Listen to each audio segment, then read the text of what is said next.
Hello, this is Zach from W Freelancing.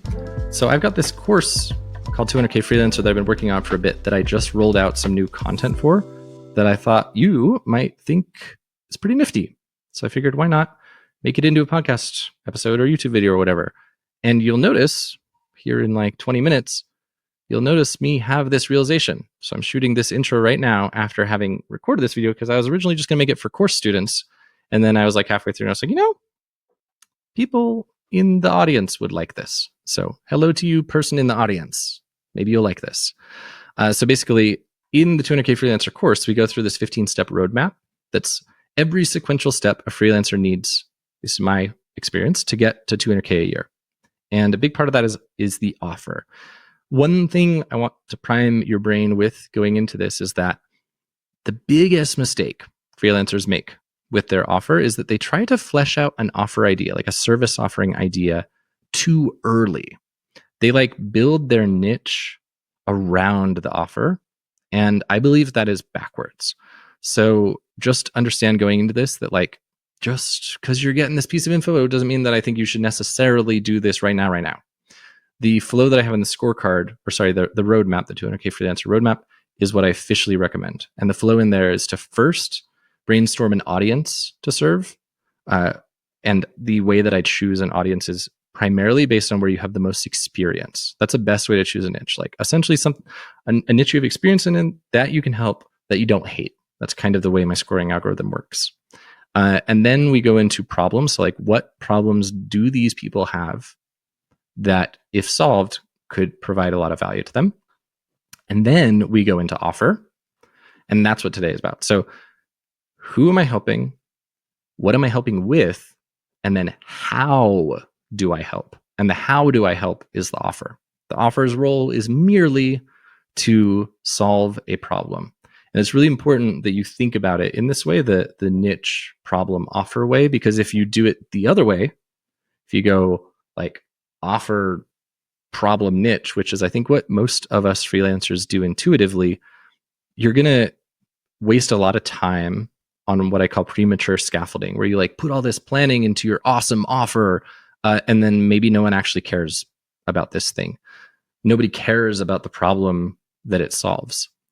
If you even went to the effort of thinking about the problem it solves. Most freelancers don't think about how their services solve problems.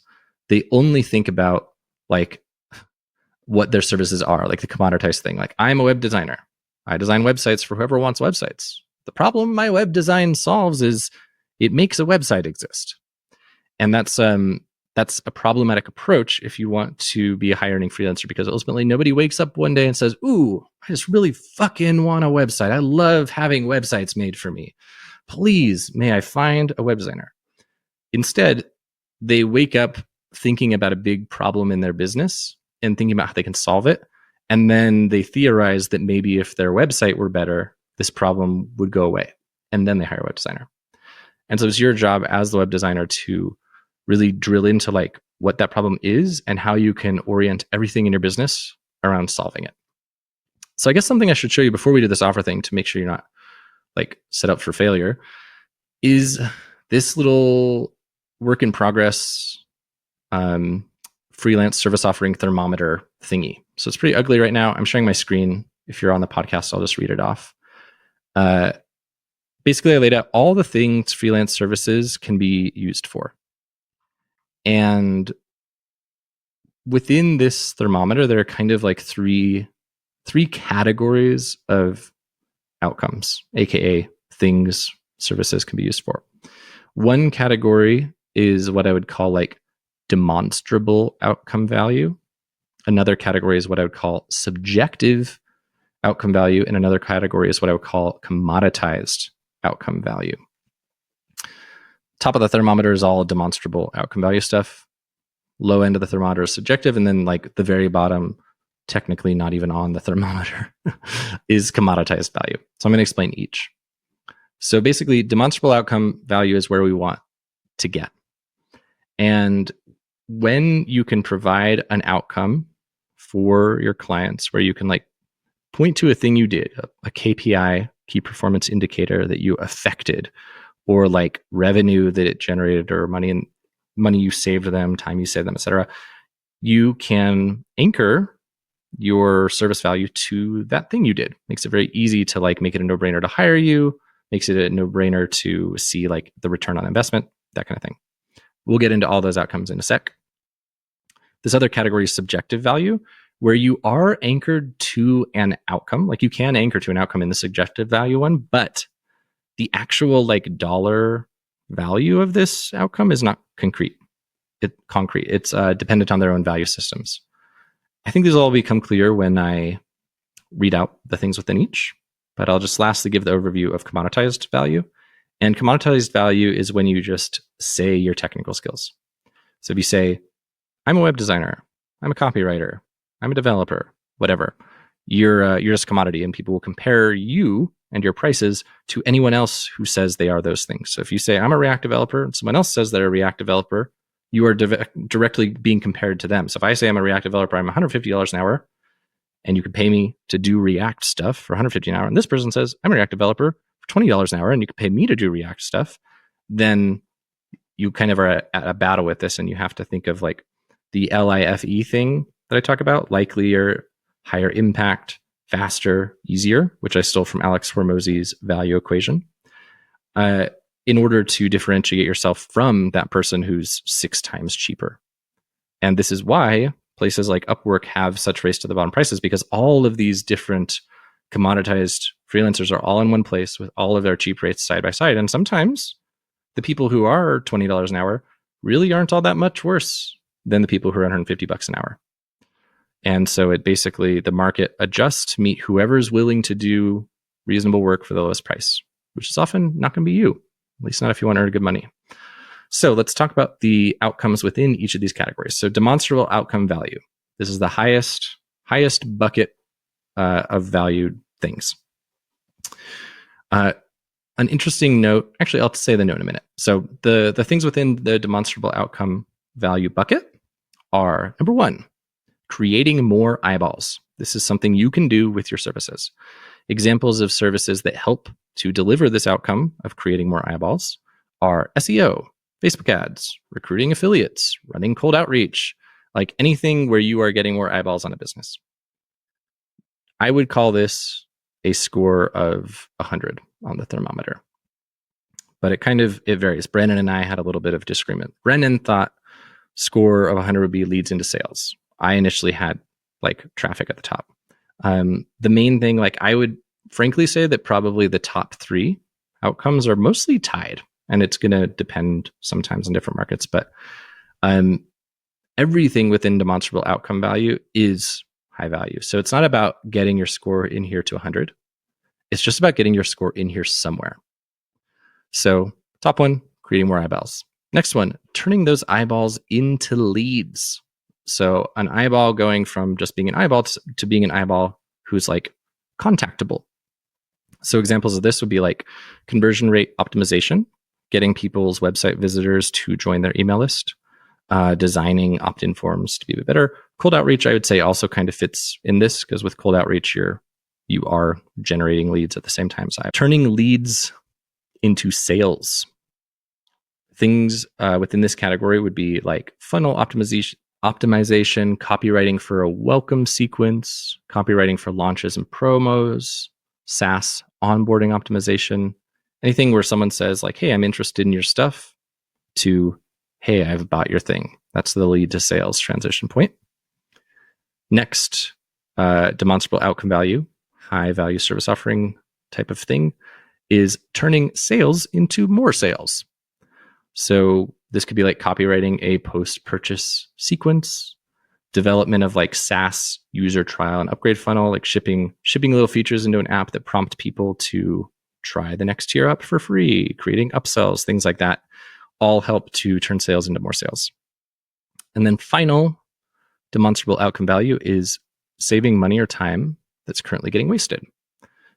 Things within this could be like code optimization, using and rolling out AI to solve time and money saving issues in business, automation with Zapier or Make or whatever, build versus buy development. So like if you can help people roll out a stack of existing services so that they don't have to spend a bajillion hours like hiring devs to do it. That would save them on your time.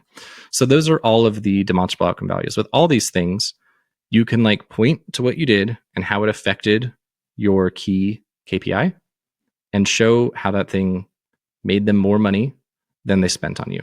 That's why these things are all so great. It makes hiring you a no-brainer. And then this next category is subjective value, which basically strips you of the ability to do that.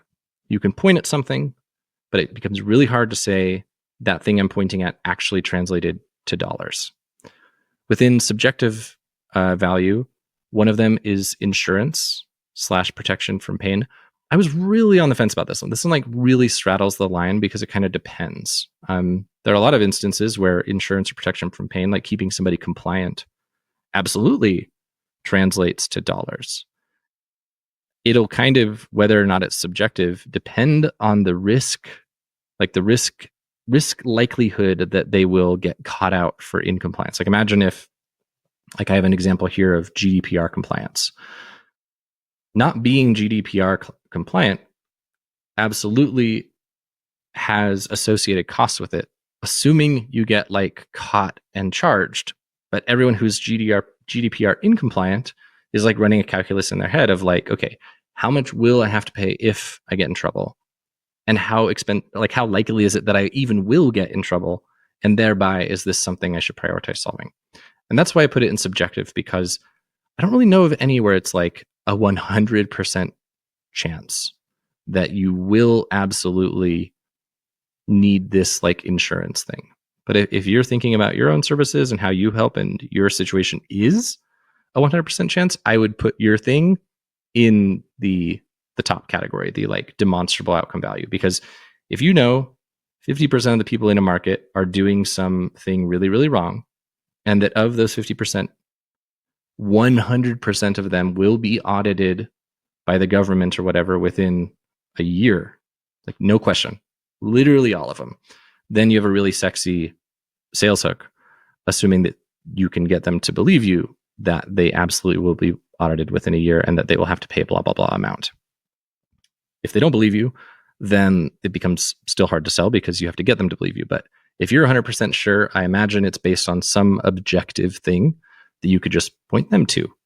Like, I don't know, if someone's on the government audit list and that list is public and you say like, yo, I found you, you're in this list. You can like click to the government website and see that you're just on this list and they coming for you.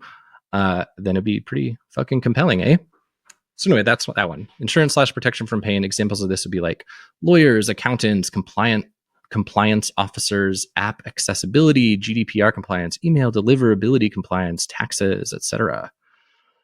Another subjective outcome is creating a product I can sell / fulfilling my services.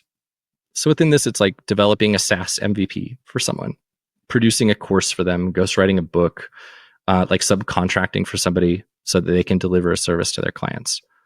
These things, like, again, you can show how much it costs you to do your thing. You can show how much they were able to sell their thing for, but you're not able to necessarily show like, by hiring me instead of another freelancer, you got this dollar outcome.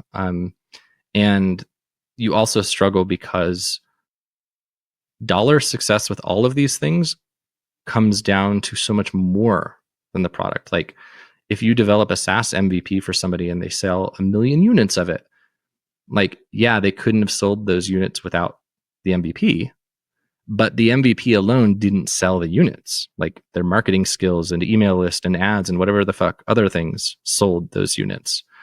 It's less like you point this big old finger at yourself for all the awesome stuff you did. And it's more like, you know, you just did your job. You did a small part that, yes, unlocked a valuable outcome, but the actual value produced by you doing that is debatable. And that's why it's in the subjective area. It's not bad. It's not that it's not valuable. It's just subjective and debatable. Another subjective value one is nurturing an audience, nurturing my audience, whatever. This would include like writing newsletters, handling any kind of content creation, social media management, etc. These things, like if you can use content marketing and nurturing content and stuff as part of a strategy to convert leads to sales, then that's awesome. But it wouldn't, in that case, be nurturing my audience as the problem you're solving, the subjective value you're delivering. That's just like a thing you do in service to a greater problem. But if you're literally reaching out to someone saying, hey, you spend a few hours a week writing emails every week, and I can take that off your hands for a couple $1,000s a month. I'll write all your emails. That's subjective value, because you're not saying my emails are going to make you money. You're just saying I'm going to continue writing nurture content and save you time. And so it depends on how much they value your time and how much they think they'd have to pay to hire somebody else who can write emails as well as you. So subjective value. Final subjective value, which kind of ties in with nurturing, but it's a little bit different, is building my authority.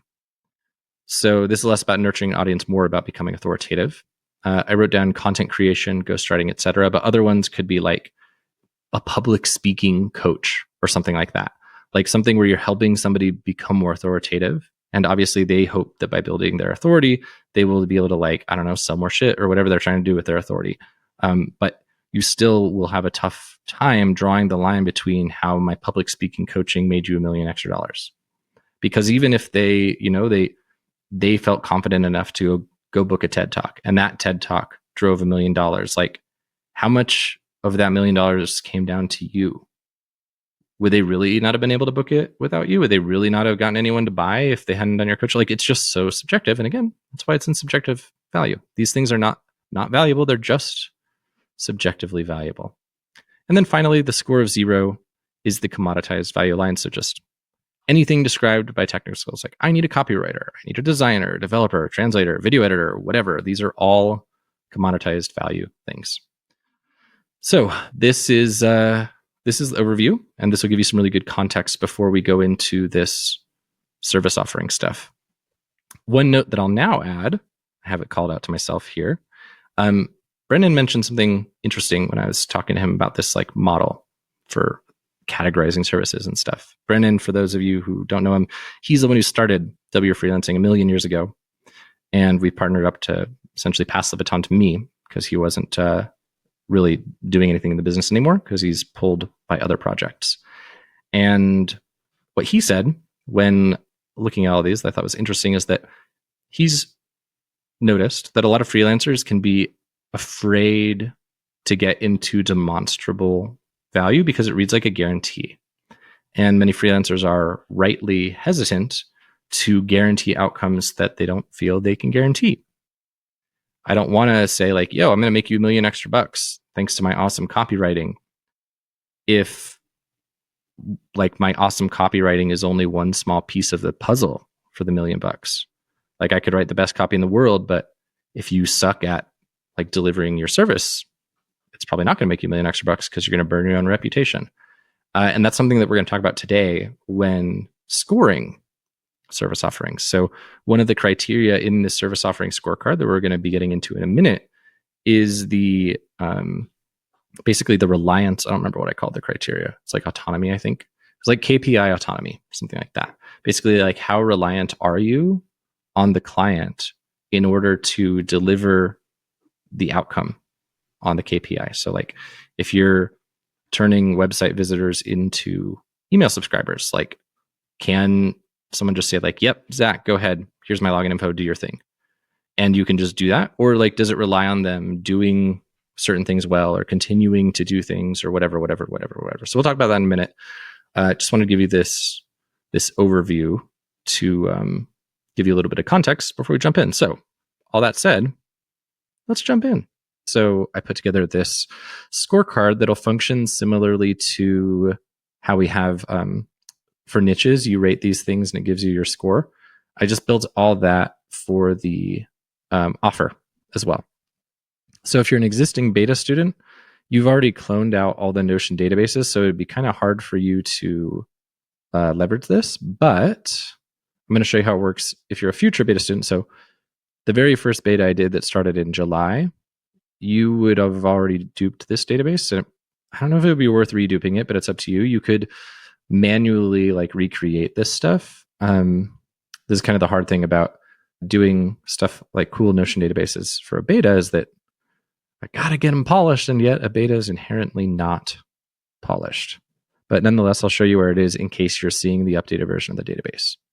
So within here, I've got this formula, which is the ease plus awesomeness score. And you could rate all these things. So the ease of delivery, like you can hover to see how many hours upskilling do I need to deliver this successfully to my first beta client. So I can say, I think I need 10 hours. The reason this has a 30 for the score is because I've weighted delivery ease triple the importance of everything else.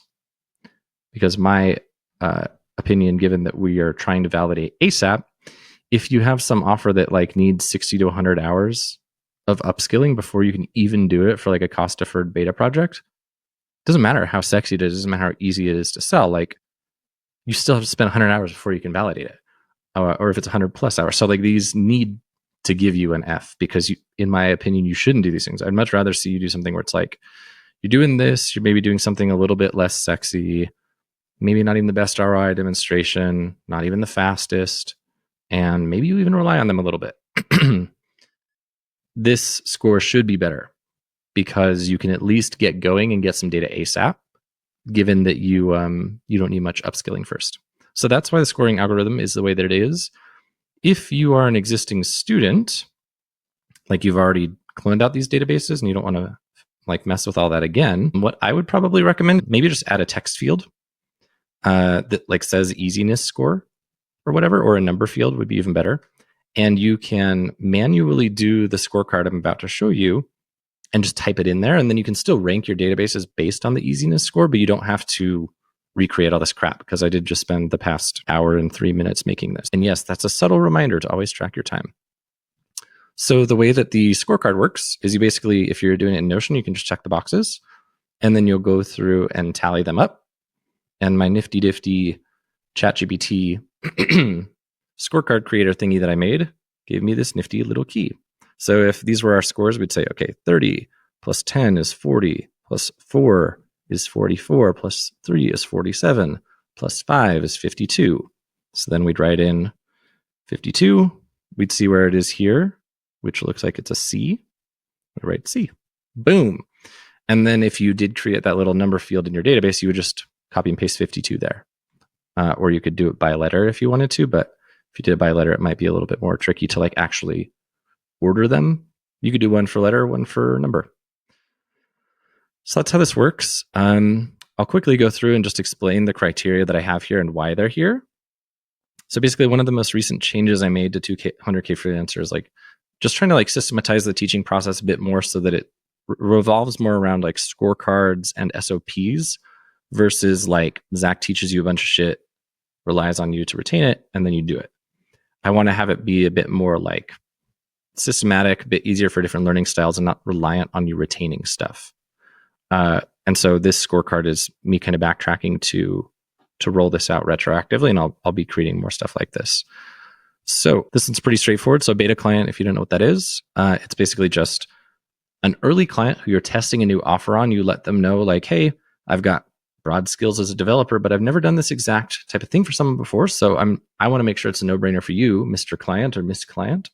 So if I do this whole thing and it like doesn't work, you don't have to pay, or you don't have to pay very much. We have a bunch of different structures we'll talk about for how to actually price beta projects. We'll talk about those later in the course.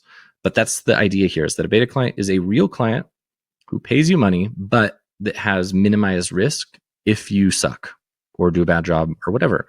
Because ultimately, at least in my experience, the most valuable thing you can do is get reps with a real person in your like ideal client profile and a real project to just figure out what it's really like. And you can't get these reps by like targeting newbies who would have lower expectations or whatever, because they often don't have the same problem to solve. So I believe that beta projects are the most efficient way to build your skills and test offers. And once you've done a couple beta projects, you'll be getting results, and then you can just stop doing beta projects. They're just normal projects, and you roll out your normal pricing model. So that's what this speaks to. The ability to take on beta clients ASAP. Outcome value, I think, is going to be pretty straightforward. It's just like, if you've seen the service offerings thermometer, it's currently a work in progress, but the vibe is like, these are all the things you can do with your freelance services. And the things above this subjective value line are they have objective value. Like you can say, hey, I did this thing, it affected this KPI, it generated this money or saved you this time or whatever. Like it doesn't matter what the client's value system is so much. It's a provable, demonstrable thing that you touched. Everything within the subjective value category is not that way. It is subjective value. How much does Zach value the idea of nurturing his audience, the idea of building his authority? If we leave our service offerings there and we don't show how like nurturing the audience actually turns leads into sales, if we don't do that, the value is subjective. It just depends on what it's worth to Zach. And that makes things a little bit harder to sell, a little bit harder to price high, that kind of thing. And then commoditized value is just anything where you describe yourself based on your technical skills, not the actual shit that your work affects. So if you don't say like, hey, I'm going to help you close more sales from your email list, and you instead say, hey, I'm going to write words and you can pay me to write words. And maybe you secretly hope that they'll close more sales from your email list, but I'm not speaking to that. I just write words. Pay me to write words. That is what's called commoditized services. And it's really hard to make any good money doing that.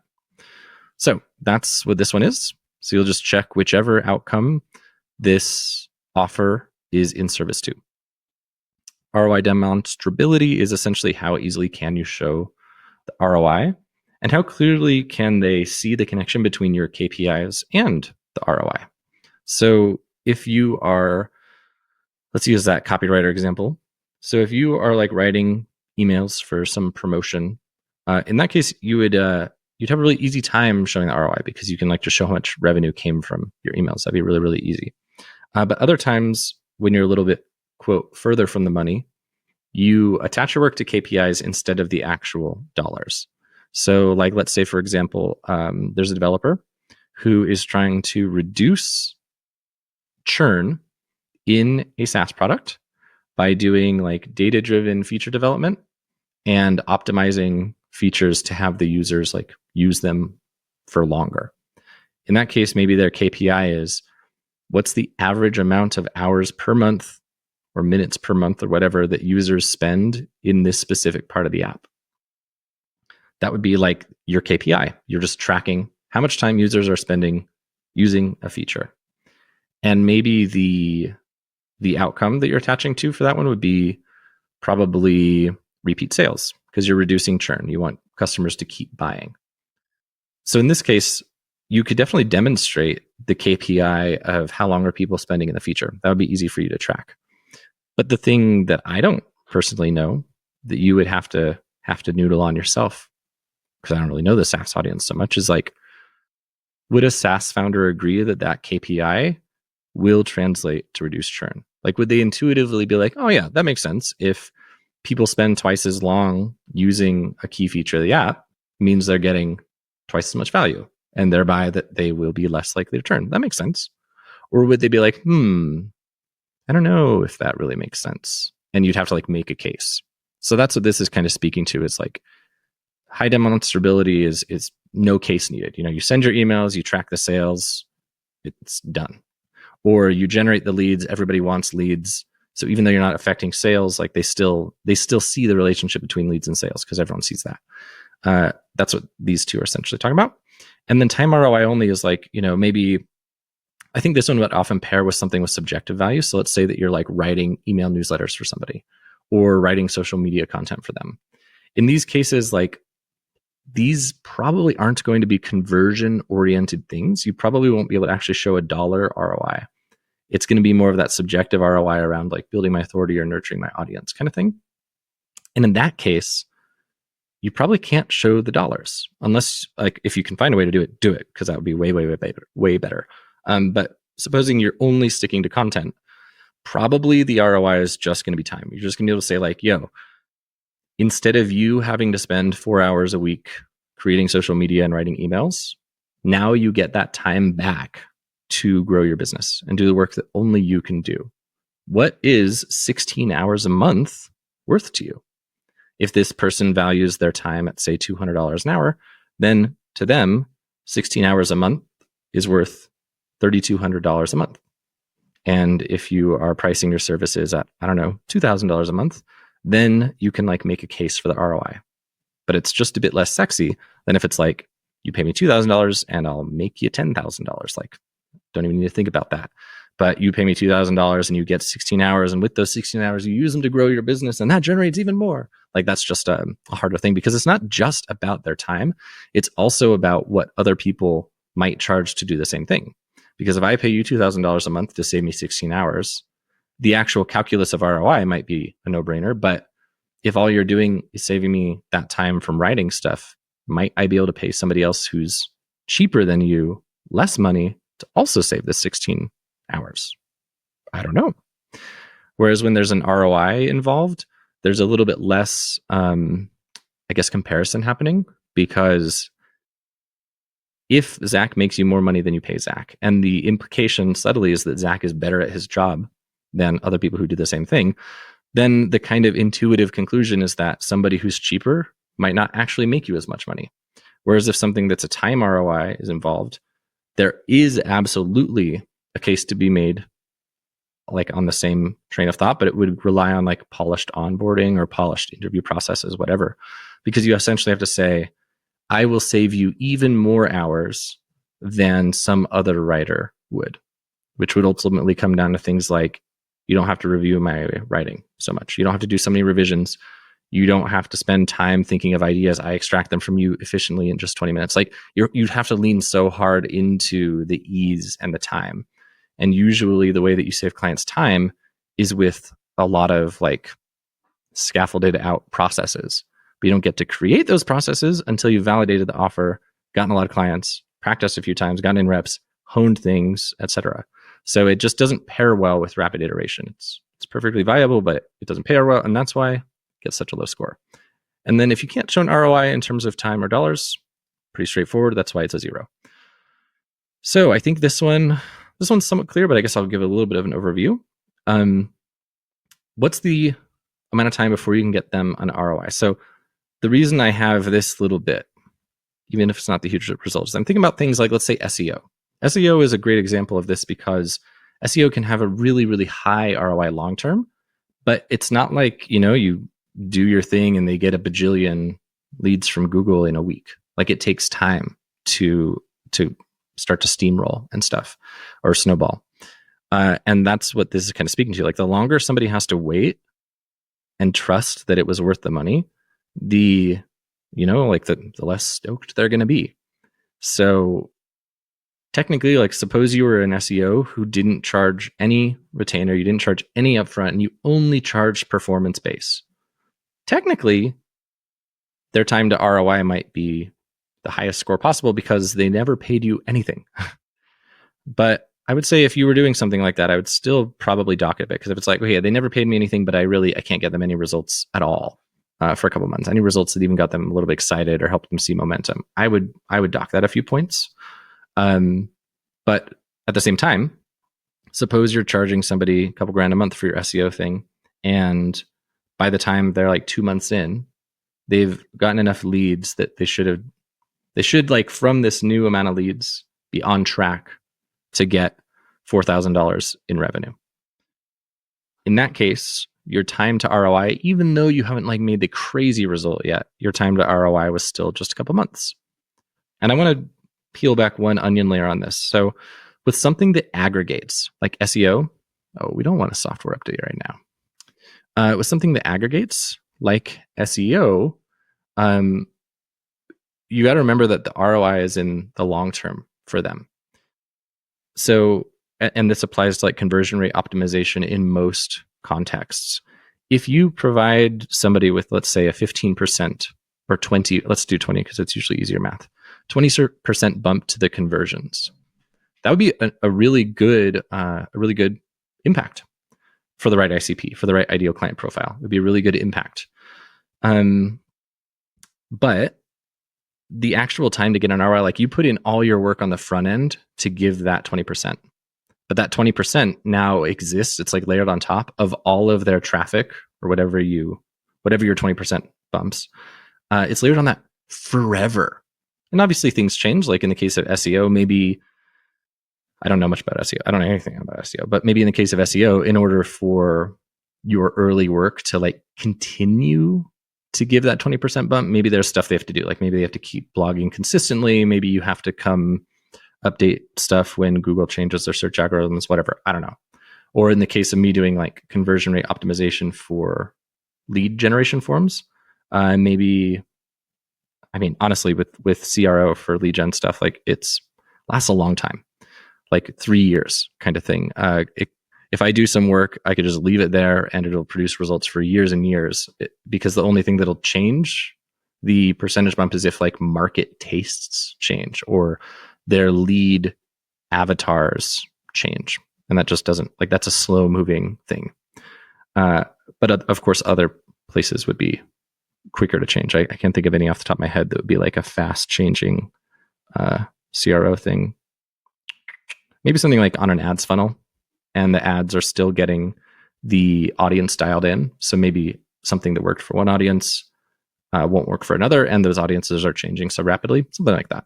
Hopefully this helps you get some ideas. But all this is to say, if you have the kind of service where you optimize something, or you like build a machine that spits out air quotes passive results for them for a long time, when you're thinking about the ROI and you're answering this question about the score, I would encourage you to look at some kind of aggregated value and answer it on that behalf. So let me explain what I mean by that, because I feel like I've got all these weird mental concepts rotating around.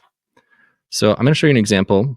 Maybe I'll put this on the podcast. This is actually kind of, I wasn't expecting this to be so detailed. And I want to keep my CRO brand a little bit secret, so I'm actually not going to pull it up. So I have business where I do some conversion rate optimization. The reason I keep it secret is I try to not let W Freelancing help that business too much. And if I talk about it here, then W Freelancing does help that business. So what I have on my website is this calculator where I basically can have a prospective client type in their monthly traffic, their email list size, the email revenue they drove last year. And based on all of this data, I can help them determine if they'll get an ROI. And the way that I'll do this is I essentially say, if I boost your conversions by 10%, and based on this information you just typed into the little calculator, a typical email subscriber generates $2.50 in revenue for you over the course of a year. If I boost your conversions by 10% and you currently get, let's say, 1,000 email subscribers per month. Let's say that's the case. And I boosted it by, what did I say, 10%? If I boosted it by 10%, now they get an extra 100 subscribers per month forever. That means that over the course of a year, they get 1,200 extra email subscribers. And if each of those 1,200 are worth $2.50, then that means that they get whatever the math is. 3,000, is that right? $3,000. So in this case, that 10% bump will have been worth $3,000 over the course of the year. And then year 2, year 3, year 4, they're all gravy for them. And so the reason I wouldn't anchor to like 10 years is like that's such a long payoff period. 1 year seems good because we tap into the fact that this is an aggregating asset. That if I were to demand that I could actually get an ROI for a client within 1 month of that 10% bump, my ideal client profile would have to have so much traffic. They'd have to have an insane amount of traffic. But it's typically not actually important to do that in order to be a no-brainer. So all this is to say, let's zoom this back to the scorecard. If you're thinking about your time to outcome results / ROI, like in that SEO example, let's say that a good SEO outcome is a 20% boost to traffic. And let's say that 20% boost to traffic, based on probably a similar calculator kind of thing that I just listed for the conversion rate optimization, if that 20% boost to traffic is going to generate another, let's say 10,000, because I think SEO would be better for bigger brands. Well, let's say 5,000, why not? So that 20% boosted traffic, or whatever percentage, I'm confusing myself now. If your percentage, your nebulous number of percentage boosted traffic will mean 5,000 extra website visitors a month, that's 60,000 extra website visitors a year. And if you can get to that within 2 months, and each website visitor you'd have to know their conversion rates to know what actual dollar amount is worth to them. But let's pretend it's worth 50 cents. That would mean that within 2 months of work, you could build this SEO machine that will essentially be adding, I think it would be $2,500 a month in value for them indefinitely, assuming SEO doesn't require a lot of like ongoing crap, which, as I said, I don't know anything about SEO, so maybe it does. And so the math here is this. Your 20% bump meant 5,000 extra visitors. So in order for that to be true, it would be a baseline of 25,000? Yeah. So if they had 25,000 visitors a month right now, and you boosted it by 20%, you would get them an extra 5,000, aka 30,000 total. So they went from 25 to 30. Now they have 30 indefinitely, except it'll be more than 30 later. Like once you do your quote full eventual result, maybe you're going to get them to 50,000 a month or 60,000 a month. Like it'll certainly be more than 30. You're not going to provide less value as you continue doing your service. So even in the worst case scenario, even if they only got the 20% bump, they still get an extra 5,000 visitors a month, which is an extra 60,000 visitors a year. And if 20% of those visitors join the lead magnet and their leads on the lead magnet are worth $2.50 a year, then that means that's where I got the 50 cents. I just pulled it out of my ass. I found that most clients who have something to sell, like a product to sell and promote things pretty regularly, they have at least a couple bucks annual LTV for an email subscriber. And I can often get clients to 10% high. So I shouldn't have said 20% opt-in rate. That would be incredibly high. So wouldn't have, in this case, probably been realistic to say that a fifth of this traffic signs up. It would probably be more like 5%. So in that case, instead of the $2,500 a month in value, you'd say, okay, we added 5,000 new visitors to the website each month. You ask the client what percentage of those visitors join their email list. They say 5%. So we do 5,000 divided by 20, which, let's see if I can do that mental math. What is 5,000 divided by 20? Well, I'm going to use a calculator is what I'm going to do because I'm tired. 250. So that's 250 new email subscribers that you're essentially going to result in every month. And if that 250 multiplied by $2.50, that's $625 a month multiplied by 12 months, 7,500. So your 2 months of work to drive the extra 5,000 visitors a month results in $7,500 a year of just indefinite free revenue for them. So in 10 years, they will have gotten $75,000 from this work that you did one time. Again, assuming it doesn't need maintenance. And so you can price anchor against that. And you can build guarantees around that and stuff. If you know that they only have to be a customer for 2 months for you to get that kind of 20% bump, which for the right ICP, ideal client profile would be 5,000 visitors, then you have this superpower around your ability to make your clients satisfied, around the ability to make it into a brainer sale, that kind of thing.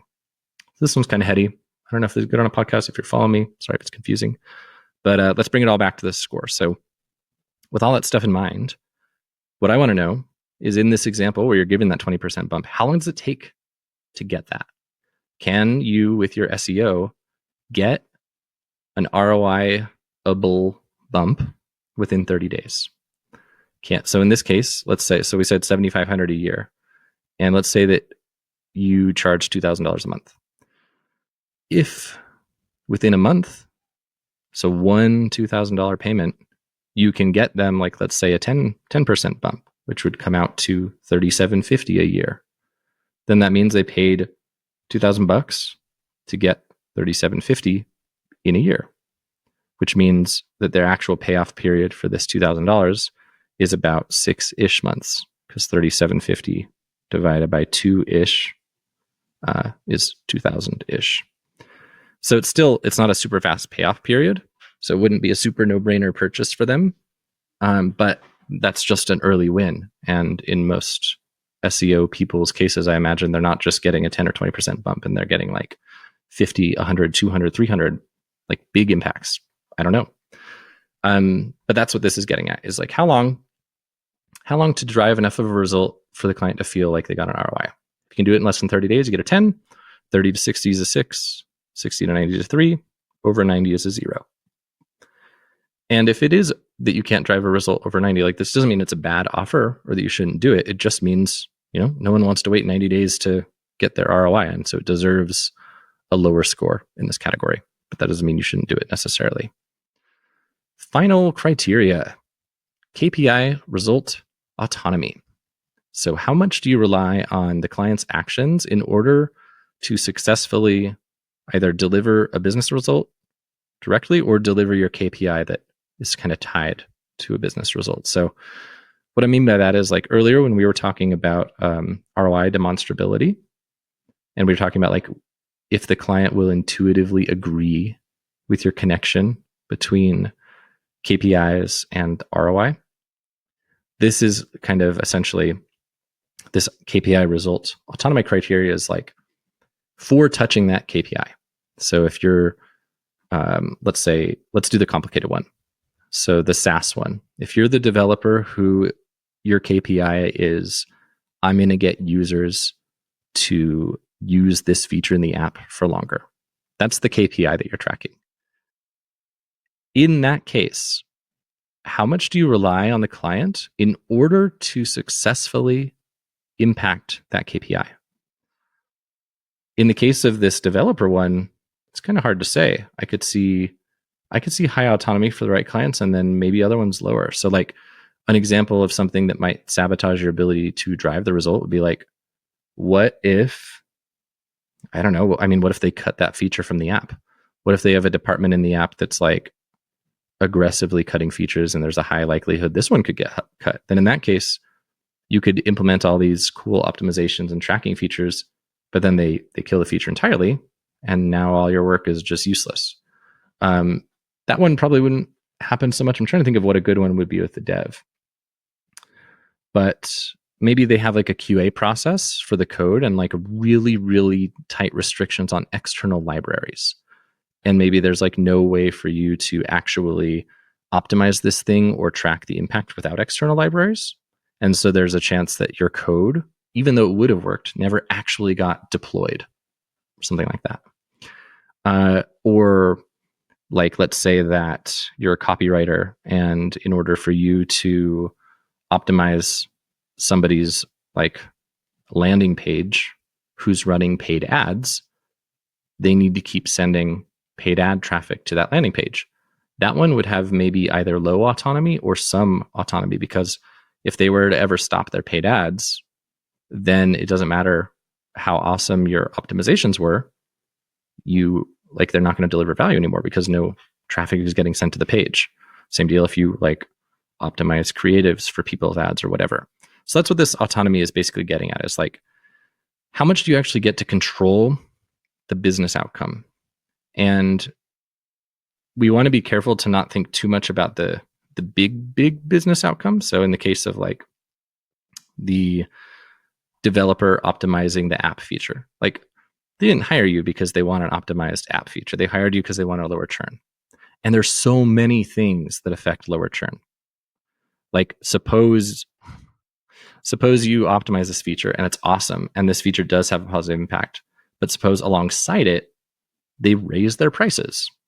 That is absolutely going to cause a lot of people to churn out. And so if your quote KPI here was not how long is this user spending with this feature, and your KPI was instead the total company churn rate, that would be very, very, very low autonomy. You're super reliant on all sorts of other stuff happening at the company in order to actually have your work have an impact. And so that's where there's this sweet spot, which we talk about in the 200K Freelancer course when choosing offers. That's why there's a sweet spot about like making sure that you're not attaching to a KPI that's so distant from your work and relies on so many other things that you have this high vulnerability to like doing a good job, but not delivering a result because of what someone else did. But then, like conversely, if you're too far from the thing they actually care about, which in the case of optimizing a feature to reduce churn, very well could be too far away. If you're too far, like it's just not sexy. If you're like, I'm gonna, I don't know, like make this button a more beautiful color so that more people click it. And I'm going to track how many people click it. And if people click it more, then we're going to assume that they like the app better and that thereby they will not cancel their subscriptions because they loved the way this button looked. Like, yeah, you can track that, and you can probably track it with a very high level of autonomy. But how many clients are going to be like, yeah, fuck yeah, I bet that's so right. I bet beautiful buttons are the secret to minimizing churn. Not too many. So I'm going to do a quick recap on all of these, given that I decided halfway through that this would be a good podcast episode. I'm going to just like read off the criteria, read off how to do the scoring, and send you on your merry way. So I guess if you're driving, like people do with podcasts, probably don't write any of this down, but you could do mental math. So the way that the scoring will work, anyone who's downloaded this scorecard, you can just fill it out and write in your total points. And there's a letter key calculator at the bottom. The total score possible is 70. So you'll just add up whichever you resonate with, write the score out of 70, and then you use the scoring key to know what letter score that is. So I'm going to just read off the answers. So let's start at the top. Ease of delivery. How many hours of upskilling do you think you'll need to be able to deliver this offer successfully for your first beta client? 0 to 10 hours is a score of 30. 10 to 20 is a score of 27.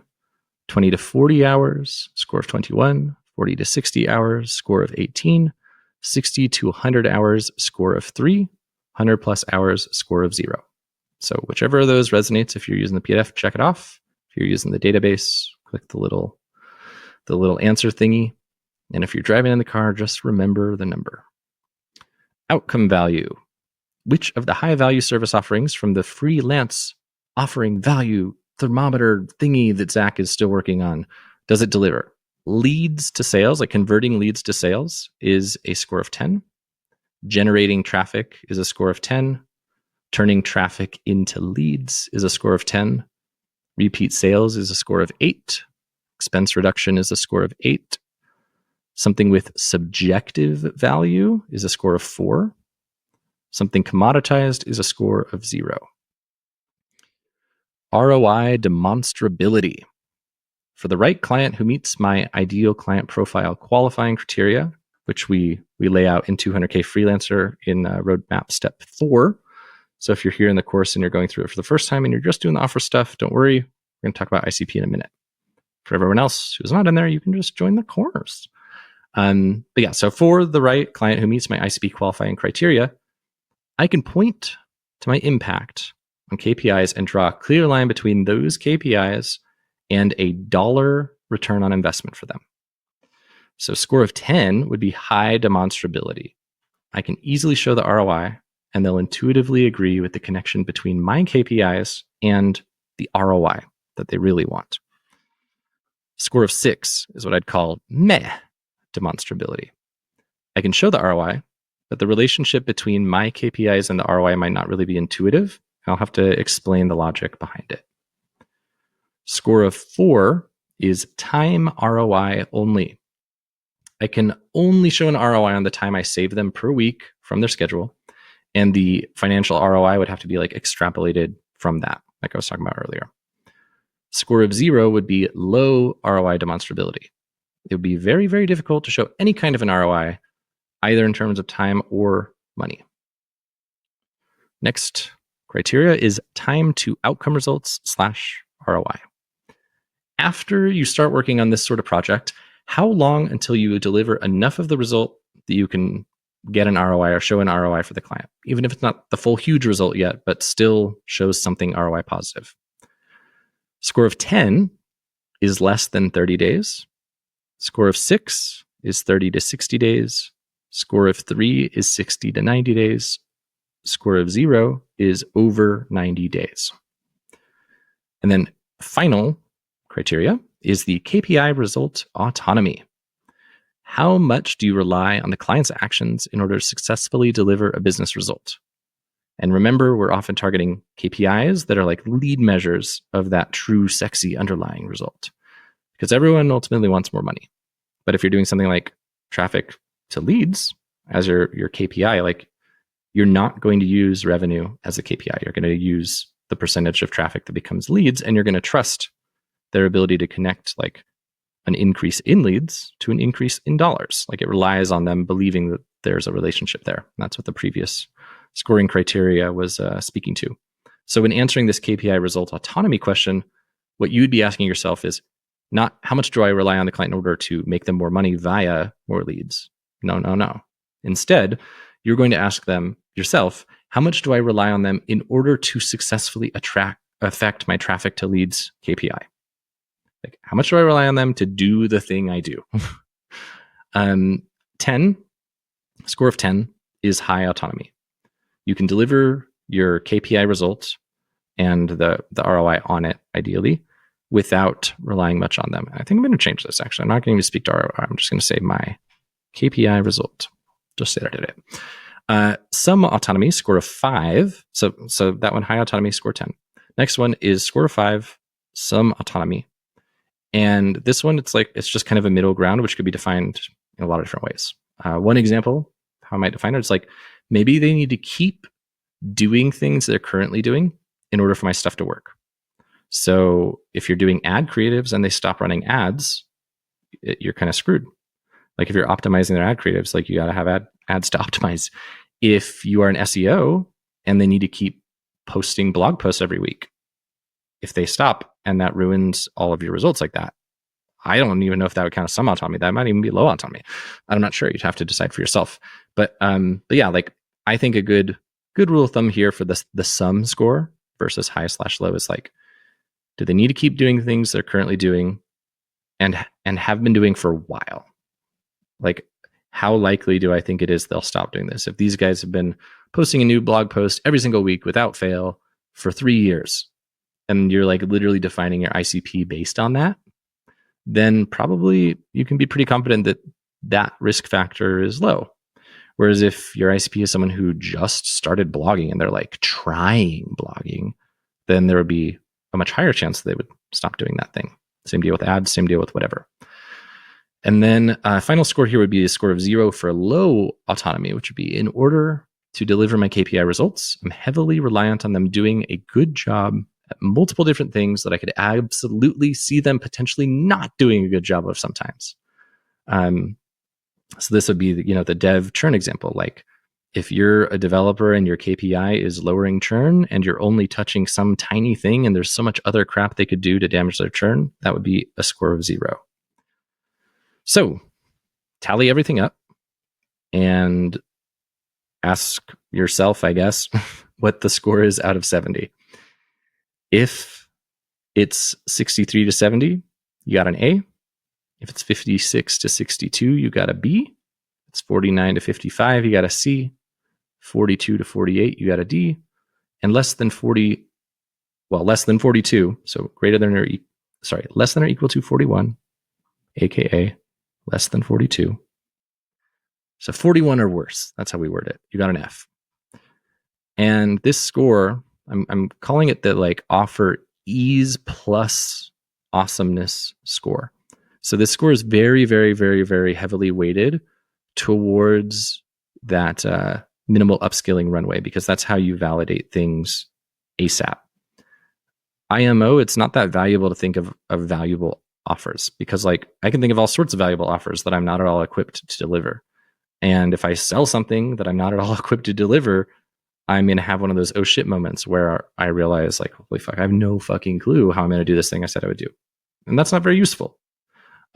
It's much more useful to think of valuable offers that maybe, like I'm a developer and I've definitely optimized apps before, but I've never like actually tracked how long users use a feature in a month. But, I could figure out how to do that. Like that's not that hard. I don't have to learn how to become a developer. I just have to learn how to track the amount of time a user is using a feature. I bet I could figure that out in 10 to 20 hours. That's what we want. We want something where you have some kind of peripheral experience and you could figure it out. But it's not like some entirely new skill set for you to learn.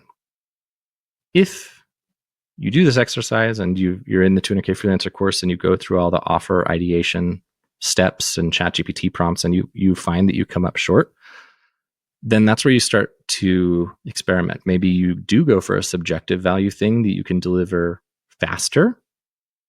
And then you kind of gradually build your skills so that you can move yourself more into one of those objective high value offers in the next 6 months or whatever. Or maybe you feel that you're totally SOL and that you do need to build a new skill set in order to really start earning more. And if that's true and you're confident in that, and you come into the community or the course and you ask Zach about that and do some brainstorming and he agrees, then fine, whatever, maybe that's what you got to do.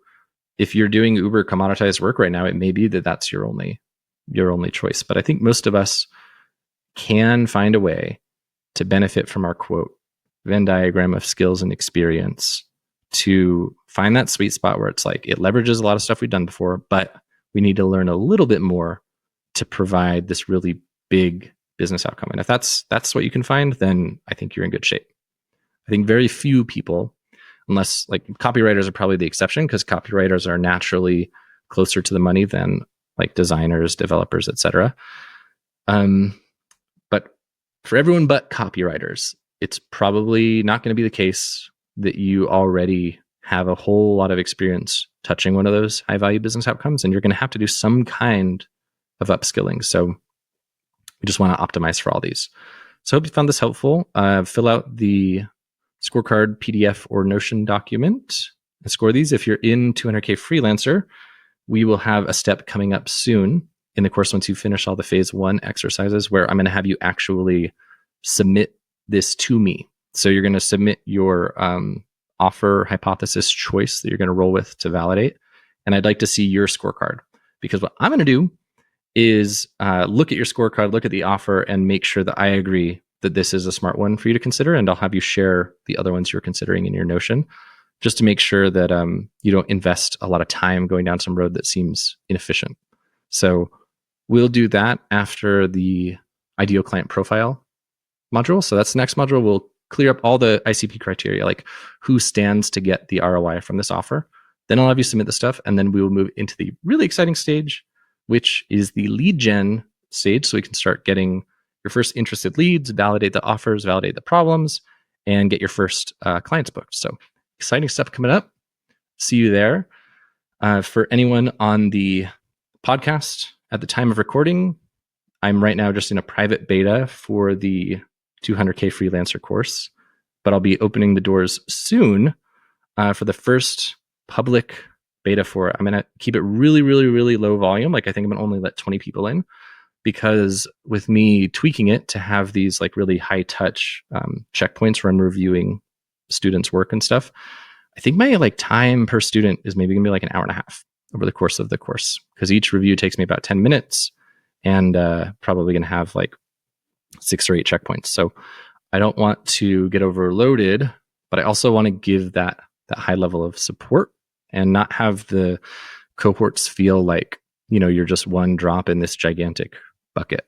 So somewhere in that like 20 to 30 person cap seems good to me.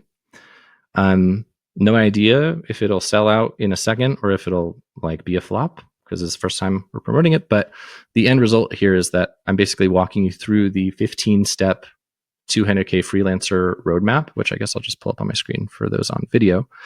So we basically first do phase 1 ideate, which is thinking of the niche, thinking of a problem, thinking of an offer, and thinking of an ICP. These are all the foundation of effective marketing. And then from there, we're going to launch our first campaigns with this process I call, what do I call it? I called it some nifty thing. Automated value first outreach. So it's basically a form of cold outreach that allows you to not be spamming people, provide a bunch of like value, be very value forward. I've had people thank me for outreaching to them with this strategy before. So it allows you to like run cold outreach in a way that doesn't feel douchey or spammy or whatever, but do it at scale, because that's the other thing that people usually struggle with is when they do manage to not be spammy, they like manually research people and manually customize the things, and they can't really do much volume, and that's what kills them. So we take the nice bits from the highly scaled spammy approaches, which is to say volume, and then we merge it with customization and value forwardness from that manual process, but we do the customization in an automated way, in a way that we can like copy and paste across hundreds at a time. But in order to do all that stuff, we need the ideate things done first. So that's why we need the niche. We need to know who we're serving, what problem we're solving, how we're solving it, and who specifically stands to get an ROI. And then we build a list of leads that match that ideal client profile. We run these automated value first outreach campaigns to them. We nurture the leads, book the sales calls, and I'll walk you through all the stuff for like how to write your messages, how to build your lists. We're in the beta, just about to jump into list building right now. And then once we're done there, we'll be booking our first calls to validate that problem hypothesis. And once we've gotten calls booked, we will flesh out the offer a little bit more because we kept it pretty bare bones at the beginning, and prep the sales call script and everything so that you're all set to show up to the call, close clients, that kind of thing. And then you'll close your first clients, get validation on your offer, and then we move into phase 4, which is the scaling phase. So phase 1, ideate, phase 2, experiment, phase 3, validate, phase 4, scale, where we'll essentially dissect your campaigns, look at the numbers, and talk about how to take it from 1 to 10, like how to 10x your volume, 5x, 20x, whatever, like knowing how to actually scale this thing to support a $200K a year freelance income. That's kind of the flow of the course. And hopefully you see how the offer stuff we talked about today and the offer scorecard is so like integral to all of these future steps, because it's like a bunch of Lego bricks that kind of stack on each other. So if you are keen on that, right now I've got a waitlist page. Let me see if I can find the link. I don't really remember. I think it's dyf.link/200kf. That seems like something I'd make. Let's see here. It's taking a long time to, oh no, it is cool. Yeah. So dyf.link/200. So like the number 200 KF. It's just like 200K freelancer. You can also go to wfreelancing.com/200K freelancer, but who wants to type that much? So dyf.link/200KF. I've got a little waitlist thingy on there. So if you want to join that, what I was thinking is because it's such a short run and we do have quite a few people on the waitlist already, I would probably, I'm thinking I'll like give waitlist people the opportunity to join before I tell the main email list about it, just in case it does sell out. It would kind of be annoying to join the waitlist for something and then like not get to join the course. So I want to reward the people who got in early, and I'm thinking that's how I'll do it. So thanks for being here. Hopefully this was helpful for you. If you're in the course, I'll see you in the next module, but you won't be in the course because I'm going to delete this from the course. This feels like, why the fuck would someone in the course want to sit through all this? So you're not in the course. I've deleted it, I hope. So if you're here on the podcast or YouTube or whatever, thanks for being here. dyf.link/200KF if you want to get on the waitlist for this course when I open it up. And see you in the next one.